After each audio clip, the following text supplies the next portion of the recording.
Have you ever noticed that people remember you only when they need something? Have you ever dropped your own plans, your rest, your peace, just to help someone who disappears once they're done? If yes, then this story is for you. Because sometimes the world keeps taking from you until you decide to stop being available for everything.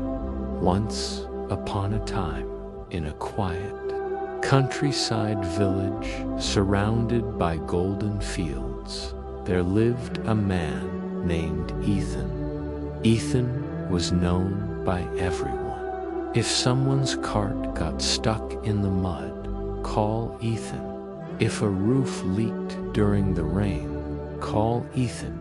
If anyone needed advice, help, or company, Ethan was always there. He never said no.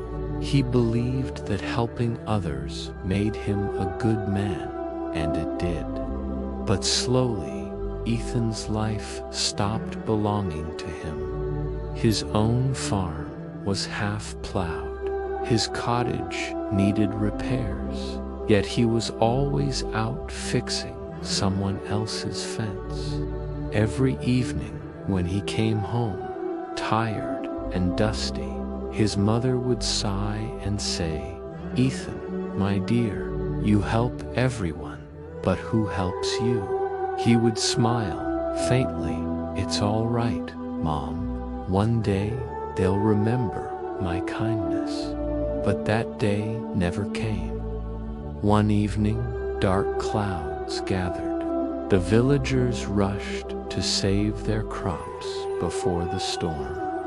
Ethan, too, ran to help his friend Jacob, whose haystacks were still lying open. Together, they worked quickly, covering everything, while Ethan's own wheat lay uncovered in his field.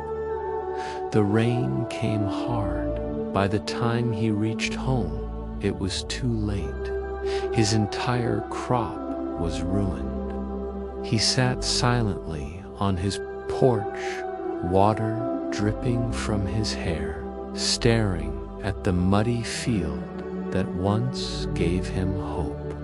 That night, his mother said softly, "You saved everyone's harvest except your own." Ethan didn't reply, but something deep inside him broke. The next morning, Ethan walked to the edge of the village to meet old George, a wise farmer who lived near the river. "George," he said, "I don't understand. I help everyone, yet I feel empty. I'm not tired from work. I'm tired from people." Old George looked at the flowing river and said, "Ethan, do you see this river? It gives water to all the trees, the fields, the animals. But when it rains too much and the river forgets its own path, what happens?" Ethan thought for a moment. "It floods and destroys everything." "Exactly," said George. "Even kindness needs boundaries. Without them, it becomes self-destruction. Stop being everywhere for everyone. Be somewhere for yourself." Then he gave Ethan a simple task. For the next 7 days, don't say yes immediately.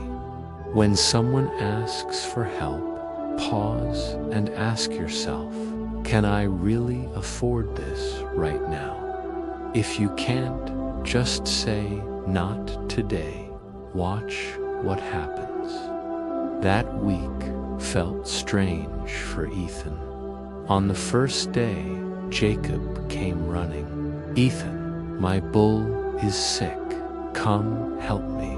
Take it to the doctor." Ethan looked at his half-plowed field. His heart pulled in 2 directions. He took a deep breath and said, "I'm sorry, Jacob. Today I have to finish my own work." Jacob looked surprised. "You saying no?" Ethan nodded. "Yes, I can help tomorrow, but not today." Jacob frowned and left. Ethan felt guilty, but he kept working. By sunset, for the first time in months, his land was ready for planting. The next day, others came with small favors. Ethan said no, politely but firmly.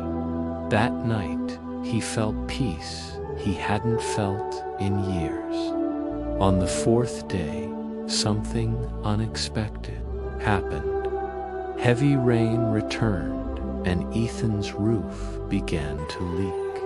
He looked around. No one came to help.